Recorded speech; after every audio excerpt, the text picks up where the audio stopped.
سمو گڑھ کی لڑائی 29 مئی 1658 عیسوی کو مغل شہزادوں کے درمیان مغلیہ سلطنت کے تخت کو حاصل کرنے کے لیے لڑی گئی، جس میں ایک طرف مغل بادشاہ شاہ جہاں کا سب سے لاڈلا اور پیارا بیٹا دارا شکوہ تھا، اور دوسری طرف اس کے مقابلے میں شاہ جہاں کے دوسرے دو بیٹے شہزادہ اورنگزیب عالمگیر اور شہزادہ مراد تھے۔ سمو گڑھ کی لڑائی وہ فیصلہ کن لڑائی تھی جس نے یہ فیصلہ کر دیا کہ مغلیہ سلطنت کا اگلا شہنشاہ کون بنے گا۔ 1657 عیسوی میں جب شاہ جہاں کے سخت بیمار ہونے کے بعد اس کی موت کی افواہیں پھیلنے لگیں تو شاہ جہاں کے ایک بیٹے شاہ شجاع نے بنگال میں اور دوسرے بیٹے مراد نے گجرات میں اپنی بادشاہت کا اعلان کر دیا، لیکن شاہ جہاں کے تیسرے بیٹے اورنگزیب عالمگیر نے، جو اپنے سب بھائیوں میں سب سے زیادہ ہوشیار تھے، انہوں نے بظاہر تو خود مختاری کا اعلان نہیں کیا، لیکن در پردہ وہ زبردست فوجی تیاریوں میں مصروف ہو گئے تاکہ وقت آنے پر وہ دارا شکوہ کی فوج کا مقابلہ کر سکیں۔ دارا شکوہ نے اپنے بیٹے سلیمان شکوہ کی قیادت میں ایک لشکر بنگال کی طرف اپنے بھائی شاہ شجاع کی سرکوبی کے لیے روانہ کیا، اور دوسرا لشکر راجہ جسونت سنگھ کی قیادت میں شہزادے اورنگزیب عالمگیر اور شہزادے مراد کی سرکوبی کے لیے روانہ کیا۔ دارا شکوہ کا وہ لشکر جو بنگال کی طرف بھیجا گیا تھا، اس نے شہزادے شاہ شجاع کو شکست دے کر بنگال کی طرف بھاگنے پر مجبور کر دیا، لیکن دوسری طرف جو لشکر راجہ جسونت سنگھ کی قیادت میں شہزادے اورنگزیب عالمگیر اور شہزادے مراد کی سرکوبی کے لیے روانہ کیا گیا تھا، اسے دھرمت کی لڑائی میں اورنگزیب عالمگیر اور شہزادے مراد کی متحدہ فوجوں کے ہاتھوں عبرتناک شکست ہوئی۔ دھرمت کی لڑائی میں شکست کھانے کے بعد مہاراجہ جسونت سنگھ فرار ہو گیا، اور شہزادے اورنگزیب عالمگیر اور شہزادے مراد کا فتح مند لشکر گوالیار کی طرف روانہ ہو گیا۔ جب دارا شکوہ کو مہاراجہ جسونت سنگھ کی شکست کی اطلاع ملی تو اس نے یہ فیصلہ کیا کہ وہ خود آگے بڑھ کر شہزادے اورنگزیب عالمگیر اور شہزادے مراد کی فوجوں کا مقابلہ کرے گا۔ آخر کار 29 مئی 1658 عیسوی کو سمو گڑھ کے میدان میں دونوں فوجیں آمنے سامنے ہوئیں۔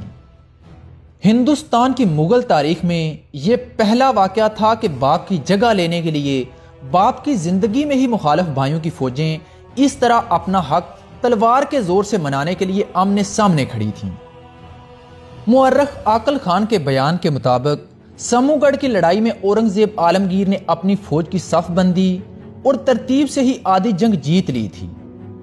انہوں نے اپنی فوج کو کچھ اس طرح سے مرتب کیا کہ بڑے سے بڑے نقصان اور حملے کو برداشت کر سکیں۔ مثلا انہوں نے دایاں بازو پر اپنے بھائی شہزادے مراد کو رکھا، جس میں غالباً 9000 یا 10,000 سپاہی تھے۔ یہ وہ سپاہی تھے جن پر شہزادے مراد کو بڑا بھروسہ تھا۔ بائیں بازو پر انہوں نے اپنے سب سے بڑے بیٹے محمد سلطان کو رکھا، جس نے اس سے پہلے کئی بڑی مہموں میں حصہ لیا تھا۔ اس کے علاوہ مزید احتیاط یہ کی کہ دونوں طرف ان دونوں کی مدد پر دو بڑے بڑے سپہ سالار شیخ میر اور بہادر خان کو مقرر کیا، اور ان دونوں کو 5-5 ہزار سوار دیے تاکہ اگر کسی وقت دائیں یا بائیں پہلو کمزور ہو جائیں تو یہ دونوں ان کی مدد کو پہنچ سکیں۔ کلب کی قیادت شہزادے اورنگزیب عالمگیر نے اپنے پاس رکھی اور ہر اول میں 10,000 سپاہی دے کر ذوالفقار خان کو مقرر کیا۔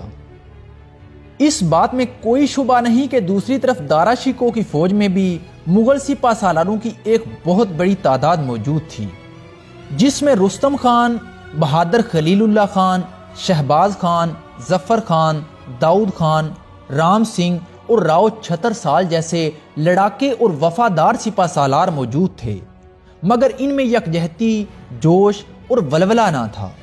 اس کے برعکس اورنگزیب عالمگیر کی ساری فوج ایک ہی عزم رکھتی تھی۔ وہ اورنگزیب عالمگیر کو حق پر سمجھتی تھی اور اس کی خاطر دنیا کی ہر قوت سے لڑ سکتی تھی۔ جنگ کی شروعات دارا شکوہ کی طرف سے ہوئی اور اس نے اپنی توپوں کے منہ کھول دیے۔ بارود کی آگ اور دھوئیں سے ساری فضا بھر گئی، اور اس دھوئیں کی اوٹ میں ہی دونوں فوجیں ایک دوسرے سے گتھم گتھا ہو گئیں۔ دارا شکوہ کے لشکر میں سے سب سے پہلے رستم خان نے آگے بڑھ کر اورنگزیب عالمگیر کے توپ خانے پر حملہ کر دیا۔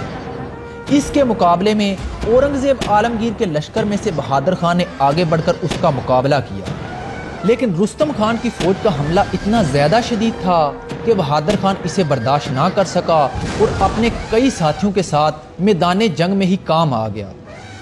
قریب تھا کہ رستم خان کی فوج جنگ کا پانسا پلٹ دیتی، لیکن شیخ میر اور اسلام خان کی فوجوں نے رستم خان کی فوج پر حملہ کر کے اسے گھیرے میں لے لیا اور رستم خان کو قتل کر دیا۔ دوسری طرف راجپوتوں نے اپنی روایات کے مطابق شہزادے مراد پر حملہ کر دیا۔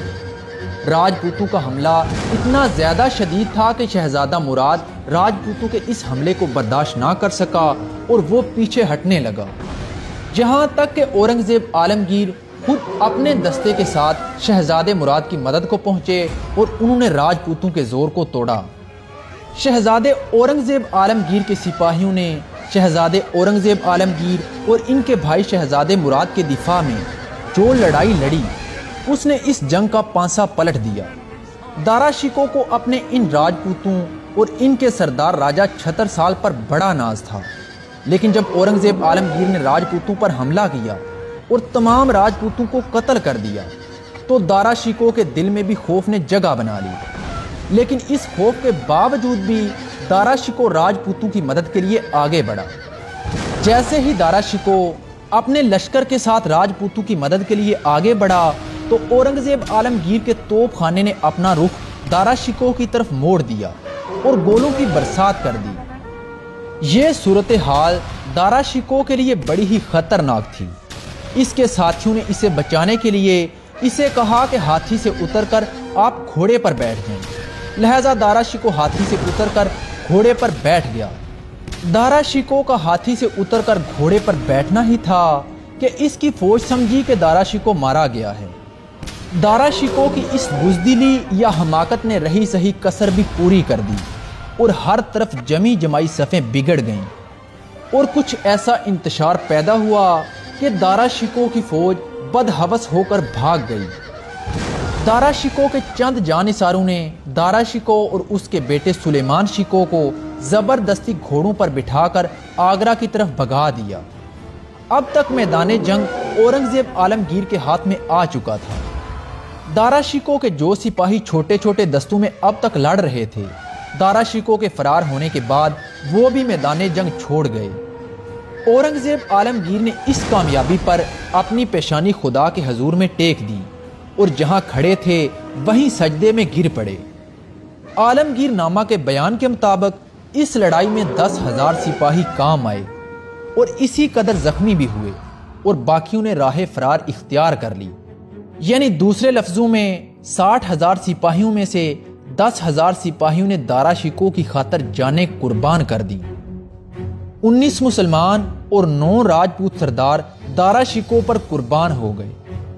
اورنگزیب عالمگیر اور دارا شکوہ کی فوجوں میں اب تک 2 لڑائیاں ہو چکی تھیں۔ پہلی لڑائی دھرمت کی، جس میں راجہ جسونت سنگھ نے اورنگزیب عالمگیر کا مقابلہ کیا اور شکست کھائی، اور دوسری سمو گڑھ کی لڑائی جو دارا شکوہ نے اپنی پوری قوت کے ساتھ لڑی اور وہ بھی ہار گیا۔ یہ لڑائی شاہ جہان کے پایہ تخت سے صرف 7 میل کے فاصلے پر لڑی گئی تھی۔ اس لڑائی کے انجام نے تخت بھی اور تاج بھی دونوں ہی شہزادے اورنگزیب عالمگیر کے قدموں میں ڈال دیے تھے۔